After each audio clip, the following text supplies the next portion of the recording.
Well, for anybody who is familiar with the story of Easy Company, so the series Band of Brothers, the name Currahee should ring a bell. This is a mountain that the men of Easy Company and everybody else that trained at Toccoa, Georgia, went up and down. Well, we just rolled into Toccoa, and we are at the base of Currahee. We're going to go ahead and go up and down, except we're not going to run it. We're actually going to ruck it. And just to make things a little bit more interesting, I've also got this bad boy right here. This is the burden. It's basically just a leather bag that I have filled up with pennies. And you might say, well, why would you be dumb enough to go 3 miles up and 3 miles down Currahee with an extra burden? Well, if we're going to go up and down Currahee, we want to make sure that we've earned it. So we're going to go ahead and strap on our packs, grab our burden, and head to the top.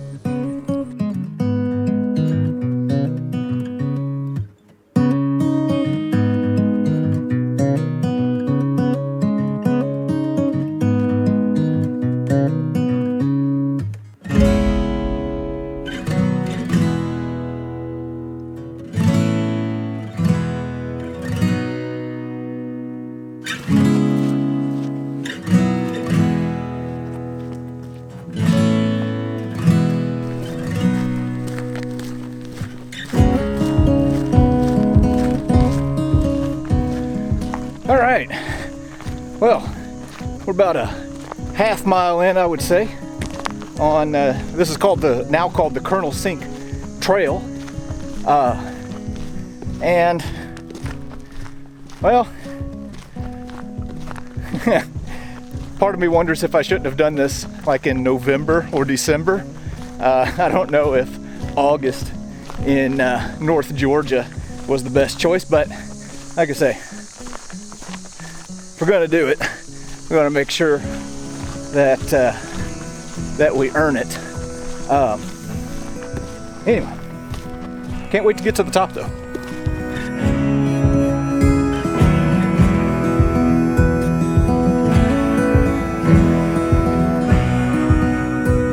Okay, 1 mile in, and the sweat is pouring. Feels good. Here's one thing that's kind of deceptive about Currahee. You would think that it's like a straight path up and then an easy path back down.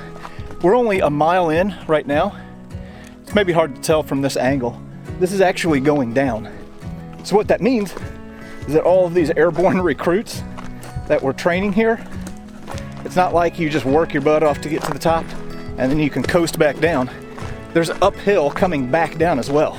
Oh man, now that I'm looking at it, it's kind of a steep down. So you get your butt kicked going up and you get your butt kicked coming back down too.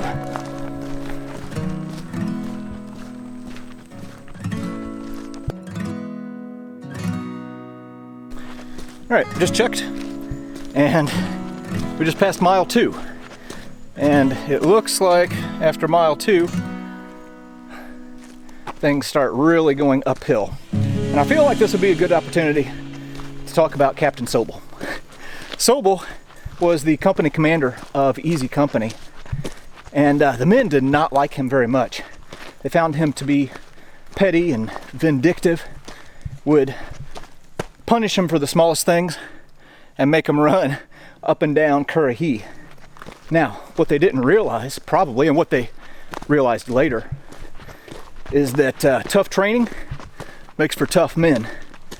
And even though he was kind of a vindictive man and revoked passes for no reason, that was getting him toughened up, getting him ready for combat. So even though Captain Sobel wasn't well liked, he might have been the best thing that ever happened to Easy. All right, here we go. Hi-ho silver.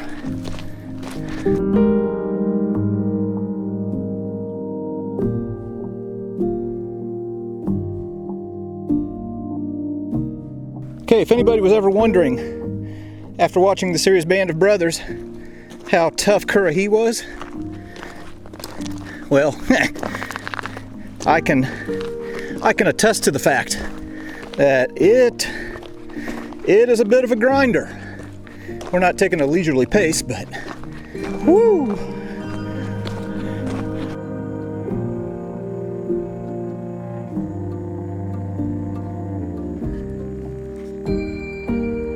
I want you to just look at this off to the side. That, let me hit a rock. That is almost straight down. Whew.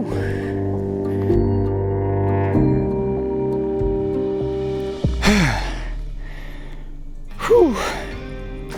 Okay, we're getting closer to the top, and I legitimately feel like I just left a piece of my soul down at the bottom there. Not trying to complain or whine, just stating the state of things right now. Man, hard to believe that the guys that trained here in order to graduate had to make it up and down this thing in 48 minutes. Oh, mercy. Okay, we got about 1/10 of a mile, final ascent.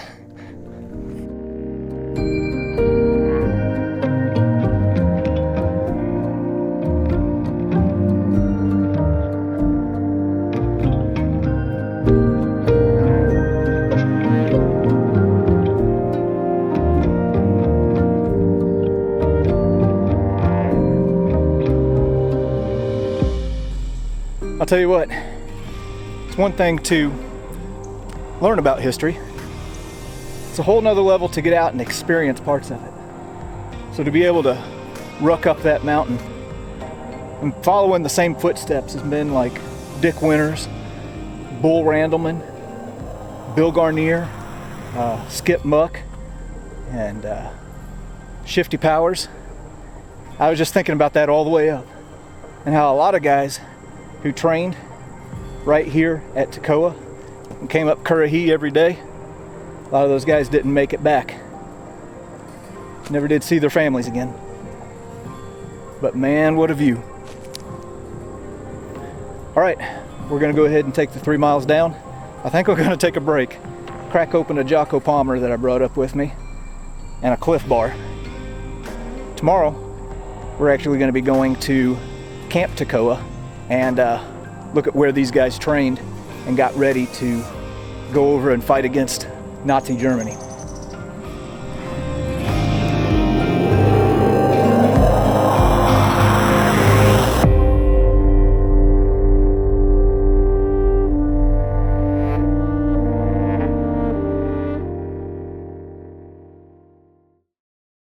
Well, before Brecourt Manor in Normandy, and the Crossroads in Holland, and Bastogne, and the Eagle's Nest, for the men of Easy Company, there was this place right here. This is Camp Toccoa at the foot of Currahee, which we went up yesterday, where the men of Easy Company and, you know, many other men in the 101st and in the 11th Airborne trained in preparation to become paratroopers in World War II. So we're going to be going in here and taking a look at some of the remnants of what is here at Toccoa, looking at where these men trained. There's a group of people that keep this place, they're keeping the history alive here at Toccoa, and I've been communicating back and forth. One of the guys, his name is George. I sent a message yesterday just confirming that we were going to be meeting at 9 o'clock. And he sent me a message back that said, I'll be there at 8:59. So I think I'm gonna like George. But anyway, very excited to get in here.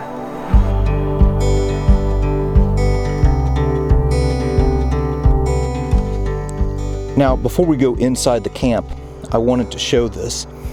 Out in front of Camp Toccoa, they have this, it's kind of like a memorial, or memorial walk is what they call it, that is dedicated to all of the parachute infantry regiments that trained here at Toccoa. And I wanted to go up and show each of them. So they have one here for the 506th, trained here 20th of July 1942, had 2 combat jumps in Normandy and Holland. and also the 501st. Also 2 combat jumps in Normandy and Holland. And then later on, the 511th, trained 5th January 1943. These guys ended up getting attached to the 11th Airborne. You can see they were over in the Pacific Theater, had 5 combat jumps: New Guinea, Leyte in the Philippines, Luzon in the Philippines, Okinawa, and Japan. There is an amazing story about the liberation of a camp called Los Baños that the 11th Airborne was a part of. So look that up because it's pretty amazing. They trained here. And then also the 517th, 15th of March 1943, and they had 1 combat jump in southern France. So anyway, yeah, pretty cool memorial talking about the men who trained here.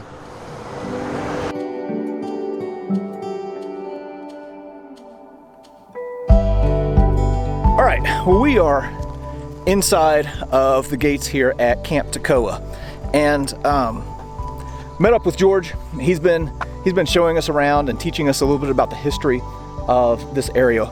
Now, in the 1950s, Camp Toccoa was deconstructed, and the government had a deal to where if you paid, I think, $25, you could tear down a barracks building and keep all of the wood. Well, a local took down a bunch of these buildings and then just stacked the wood and the original panels and everything in a barn. Original windows, all of that stuff. So a lot of the things that you see here at Camp Toccoa today are original materials, which is really exciting. And one of the original pieces, or one of the pieces that's made from original wood, is this guardhouse right here. So anyway, we're gonna kind of explore around here today.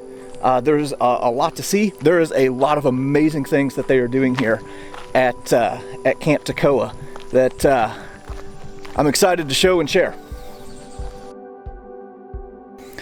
Now, this road that we are looking at right now is the original road that would have ran through Camp Toccoa, and where all of these pines are, and all of this, well, it's mostly pines, back here in this area is where all of the barracks would have been. I'm going to show an old photo later that'll give you a little bit better idea. So kind of keep this in mind, and use your imagination. But they've taken some of the original Toccoa wood and they've reconstructed a barracks here at the camp. So we're going to go in and maybe take a look. Okay, now as I mentioned, they're in the process of redoing a lot of things here at Toccoa. And man, what they're doing here is simply amazing to preserve history. Well, this is what the inside of the barracks currently looks like as they are bringing history back. This really excites me that they're doing this. And I think the long-term plan is to have, well, you can see the foundations out here. Let me get the lighting right. You can see the foundations out there where they're building more of these barracks. And I think that the long-term plan is to get these set up for overnight stays, to where you can come to Camp Toccoa and sleep in the, basically, kind of like the original barracks. It's the original wood.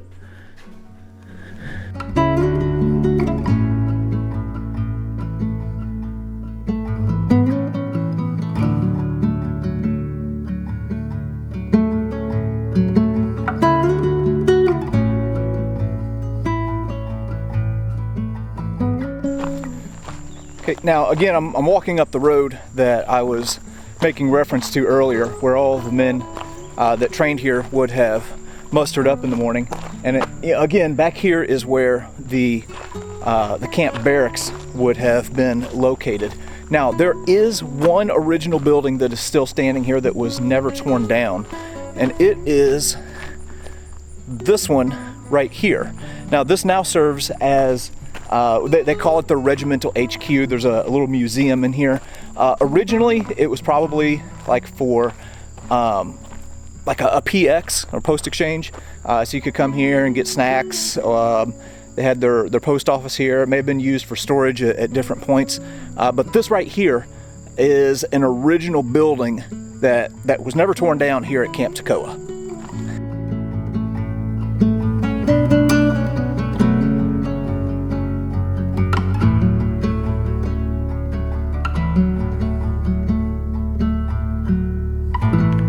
Okay, so this is just inside of that original building, and this area has been converted into a bit of a museum. I want to show this first though. So this is a map or an aerial photograph showing the original Camp Toccoa. Now, right here, let me get it in focus. So if you look right here, here's that road that I was just walking down. We are in one of these buildings right here, and then this is where all of the troop barracks would have been. Okay, and then this was the parade ground. This was the rifle range. Now, the rifle range wasn't completed whenever the 506th was here, so the guys from Easy Company wouldn't have used that. They were transported to a different place to do their rifle training. Up here in this area, this is all like motor pool and support staff and things like that. And then this is base housing for the families of the servicemen that worked here. So not the recruits, but you know, cooks, people in the motor pool, officers, like the higher up officers. But yeah, this is what the original Camp Toccoa looked like. They also have some original items that have been recovered here. So this is an old newspaper from the 40s that they found. And of course, you know, they're always finding different items after it rained. So this is an old penny from 1934.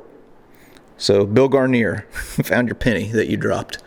And then, you know, they have a few other items up here. Kind of cool to see some of these recovered items from Toccoa. Here's an original wood table with swing out seats from the mess hall that would have been at Camp Toccoa, along with some World War II era dinnerware and some old tuna that's about 80 years old. I don't think that's going to be very good. But yeah, so the guys from Easy might have been gathering around this table to eat a meal. Guys like Popeye Wynn and Buck Compton and some of those others. They've done something really cool in this museum that I like. So they've taken some of the original Toccoa wood, and I'm going to have George talk a little bit more about that here in a second, just because he has a better grasp on it than I do. But they've reconstructed what one of the bunkhouses would have looked like. Okay, so here you have these U.S. Army bunks, and here's what is really a cool touch. This is the footlocker that once belonged to Popeye Wynn. Okay, so they have that set up here. And another little interesting touch is they have this 101st Airborne uniform. Now the helmet is an original piece. The uniform is not. It's a reproduction. But what makes the uniform cool to me, you notice it's kind of weathered. This was used on the set of Saving Private Ryan. I'm a big movie buff, so that's equally cool to me. Very nice. Now, these are original panels from Camp Toccoa. They're 5 feet wide, 8 feet tall. They have outside lap boards on the outside. An interior fiber board painted green at the top, gray at the bottom. They're basically sawdust and glue. The 2x4s on the ends have 3 holes in them, one at the top, middle, and bottom. when they converted a building from tar papered shack to a wooden building, or just built a building from scratch. They had a wooden floor and a wooden roof. They took the panels, slid them in, bolted them together, and you had prefabrication. Then the joints, which have that molding that's on the side of that building, and the joint would have been covered with that molding here. Wow. Here's one of the original wood doors that was recovered from Toccoa, and George told me that this thing is quite heavy. But there's all kinds of little just nuances about this place. So for example, they have this display here of some original documents from a gentleman by the name of Lynn Lines. And here's a picture of the guys from Easy Company. I think this might have been right after a 120-mile march that they made. Colonel Sink had read something about how the Japanese had done a 100-mile march in 72 hours, so he wanted to beat that. So they did a 120-mile march from here to Atlanta. But anyway, this wood right here is Toccoa wood. So anytime they can use original materials, they do. I really, really appreciate that. Oops, I almost forgot to include this. The men of the 506th, which was what Easy Company was in, whenever they got here, they didn't have barracks. They lived in this tent city while the barracks were being constructed. Interesting.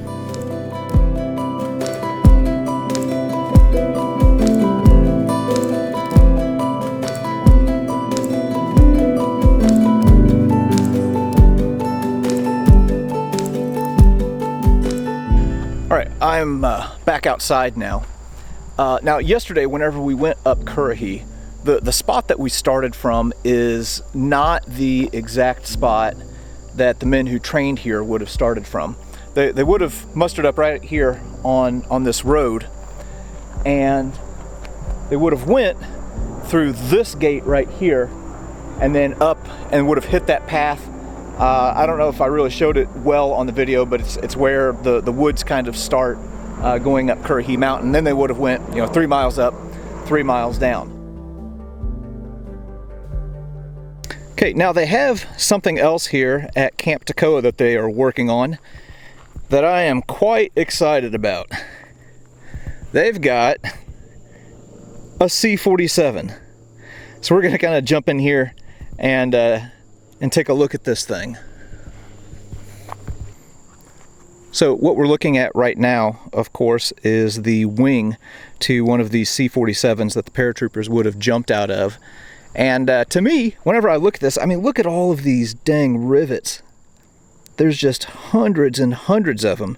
And to me, this kind of stands as a monument to, not only the paratroopers, but also to the defense industry and to the women, the Rosie the Riveters, who worked on these different aircraft and tanks and things like that, and were really the backbone to the war effort. Because without them, well, there's no way the Allies could have won. Looking at another piece of the plane here, and I don't know. To me, it's really interesting to see this plane in all of these different parts, and to just see all of the inner workings of it. Very interesting. All right, and then of course here we have the main fuselage for the C-47. Now, this is considered an active work site, so you're not supposed to go in, but I happen to get some special permission, so if I have the opportunity to go inside a C-47, well, better believe I'm going to take advantage of it. All right, go ahead and crawl up in here. Let's adjust our lighting a little bit. There we go. And holy smokes, I gotta be careful here because there's only I just got to be careful. But yeah, here is the inside of a C-47. And oh, yeah, got to really be careful there. This is what I'm walking on here, and I don't want to damage anything. Huh.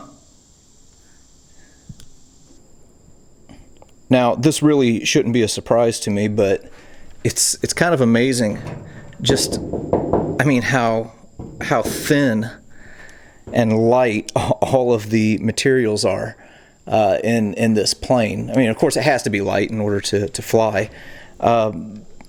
This is not, well, it's just not going to support my body weight walking across it, and I don't want to damage it and don't want to hurt myself. But there's the cockpit up there. I'm going to see if I can find a way around. I think there's another door up there where I can get up and show the cockpit. Okay, let's see if we can get up in here. Oh, just hit my head. Ah, okay. Let me get adjusted here. All right, well, here is the cockpit for the C-47. Very, very interesting.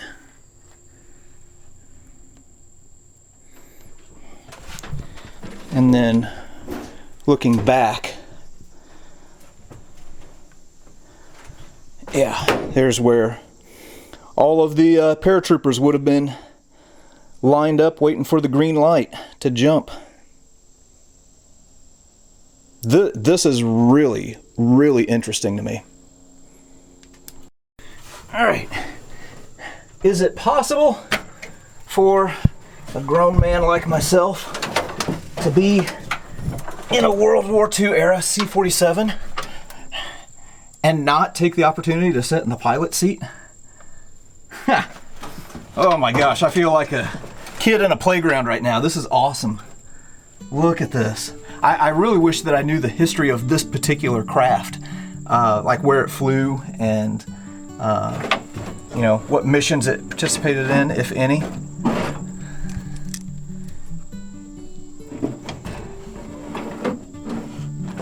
I have no clue what I'm doing right now, but I'm doing it. Ha! So cool. This really is awesome.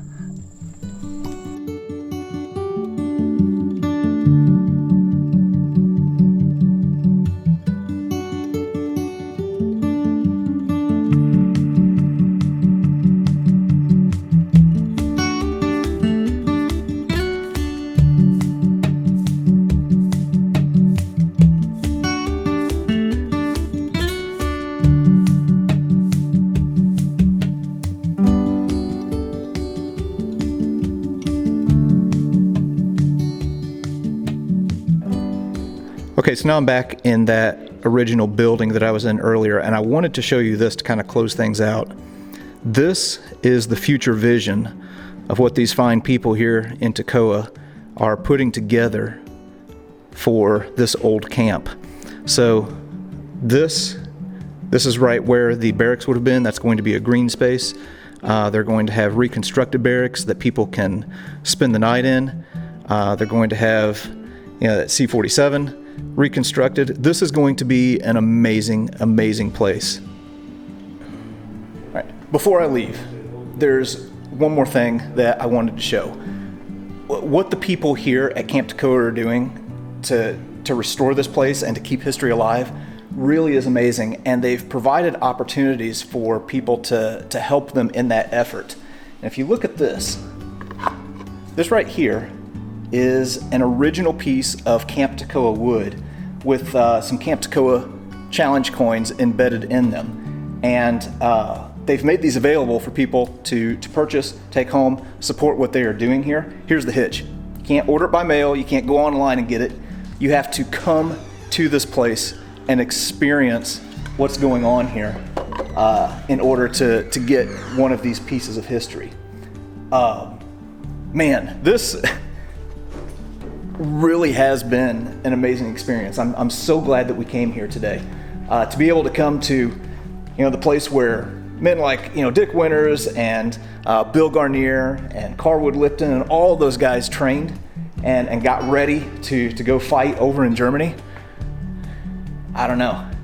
It's something else. I love coming to these places and being able to experience history firsthand. But anyway, if you're ever down in Georgia, come to this place because it is well worth it. All right, we're off to the next place.